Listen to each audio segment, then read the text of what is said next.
जो बुद्ध का जन्म जो हो जन्म 563 ईसा पूर्व में हुआ था। 563 ईसा पूर्व में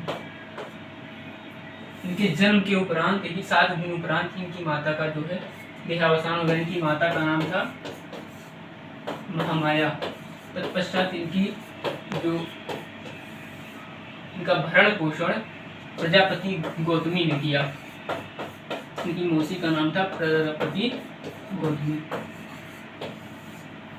इनके जन्म के कुछ दिन बाद ही ऋषियों ने बता दिया था, सन्यासी ने कुछ बता दिया था, या तो बहुत बड़ा राजा बनेगा तो बहुत बड़ा सन्यासी बनेगा। इसी को ध्यान में रखते इनके पिता को बहुत चिंता रहती थी कि कहीं ये सन्यासी न बन जाए, इसलिए उन्होंने बुद्ध को मतलब अपने जान में कोई दुख ना आने देने के लिए बहुत प्रयत्न किया। लेकिन एक दिन अचानक जब वो घर से घूमने निकलते हैं सारथी के साथ में, तो उनको 4 चीजें दिखाई देती हैं। क्या दिखाई देती है? एक वृद्ध व्यक्ति दिखाई देता है। यही जो 4 चीजें हैं उनके जीवन पर गहरी छाप छोड़ती हैं, उनका प्रभाव आगे भी देखा जाएगा। वृद्ध व्यक्ति, एक है मृत व्यक्ति, बीमार व्यक्ति,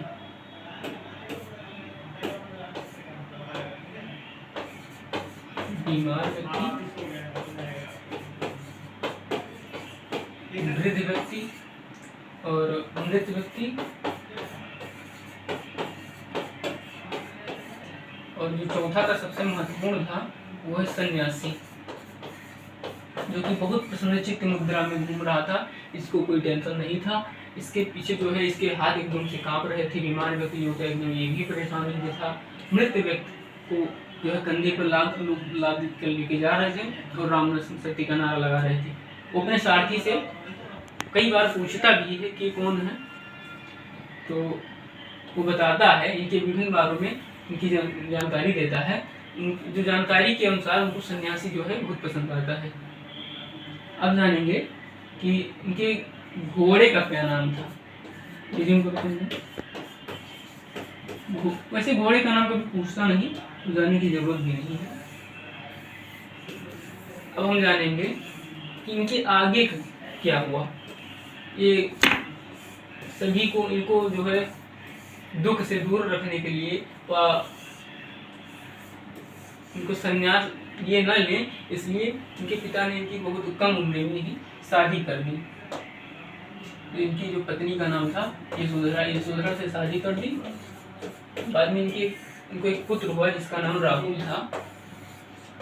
राहुल से जो है संतुष्ट नहीं थे, प्रसन्न नहीं थे, इसलिए इसका जो नाम रखा वो राहु रखा, राहु। परंतु बाद में इसे राहुल के नाम से जाना गया, राहुल के नाम से जाना गया। अब जब ये 29 साल की उम्र में ये सब कुछ छोड़कर यशोधरा और राहुल को सोते हुए अंधेरी रात में छोड़कर ये घर त्याग करते हैं। उनके घर त्याग की जो घटना है, घर त्याग की घटना जो है महाभिनिष्क्रमण कहलाती है। महाभिनिष्क्रमण कहलाती है। घर त्याग की घटना इनके महाभिनिष्क्रमण कहलाती है। ये घर छोड़कर जाते हैं सबसे पहले कहाँ? प्रारंभिक जो गुरु होते हैं इनके, आचार्य अनार कलाम, इनके जो प्रारंभिक गुरु थे, प्रारंभिक गुरु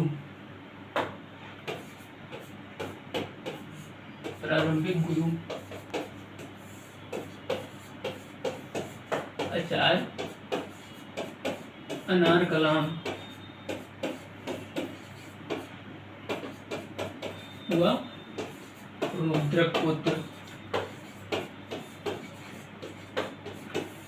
इन्हीं से ये शिक्षा ग्रहण करते हैं और 5 लोगों के साथ में ये पूरा अन्न त्याग कर, हल्का सा अन्न त्याग कर ये तपस्या में लीन हो जाते हैं। इनके जब ज्ञान की प्राप्ति नहीं होती है, इसके पश्चात ये मध्यम मार्ग अपनाते हैं। मध्यम मार्ग अपनाने के दौरान ये जो है इनके जो 5 जो साथी थे, वो जो ब्राह्मण के उन्होंने साथ छोड़ दिया, वो एक वृक्ष के नीचे निरंजना नदी के किनारे, निरंजना नदी के किनारे 12 दिनों की समस्या, 12 दिनों के तपस्या के उपरांत उनको ज्ञान की प्राप्ति होती है, ज्ञान की प्राप्ति होती है। इन को तो बुझे नहीं।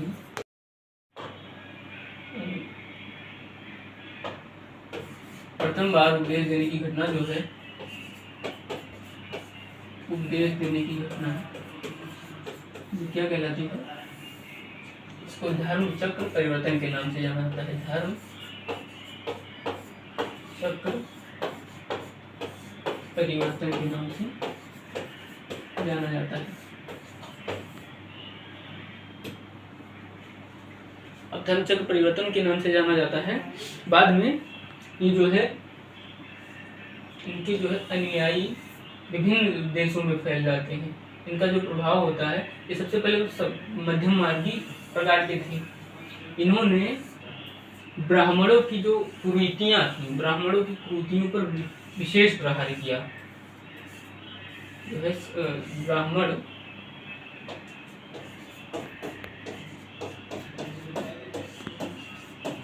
की कुरीतियों पर प्रहार किया। इन्होंने वर्ण व्यवस्था का भी विरोध किया, वर्ण व्यवस्था का विरोध किया। इन्हें वो कर्म के आधार, जो मतलब जन्म के आधार पर वर्ण व्यवस्था का विरोध किया। कर्म के आधार पर, कर्म के आधार पर वर्ण व्यवस्था का जो है विरोध नहीं, अभी ये समर्थन किया। बौद्ध धर्म की शिक्षाएं, 4 आर्य को सत्य माना, 4 आर्य सत्य माने। पहला है दुख, दुख निरोध समुदाय। एक दुख समुदाय होता है, दुख समुदाय, दुख निरोध, दुख निरोधगामिनी प्रतिपदा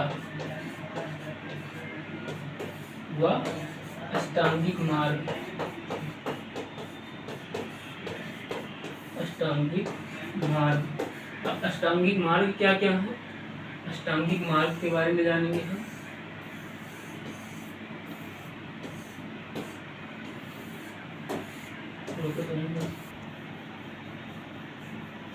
तो उनके जो अष्टांगिक मार्ग थे, अष्टांगिक मार्ग वो इस प्रकार थे: सम्यक दृष्टि, सम्यक संकल्प, सम्यक वाणी, सम्यक कर्म, सम्यक आजीव, सम्यक व्यायाम, सम्यक स्मृति और सम्यक समाधि।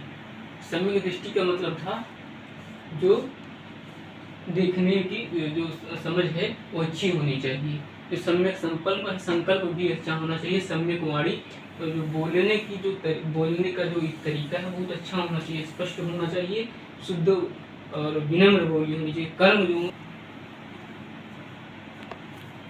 कर्म भी जो है आपके अच्छे होने चाहिए, सदकर्म, सम्यक कर्म।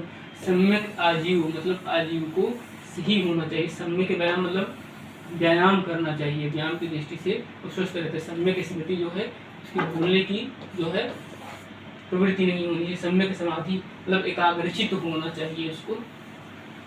इस प्रकार की जो है अष्टांगिक मार्ग थे उनके।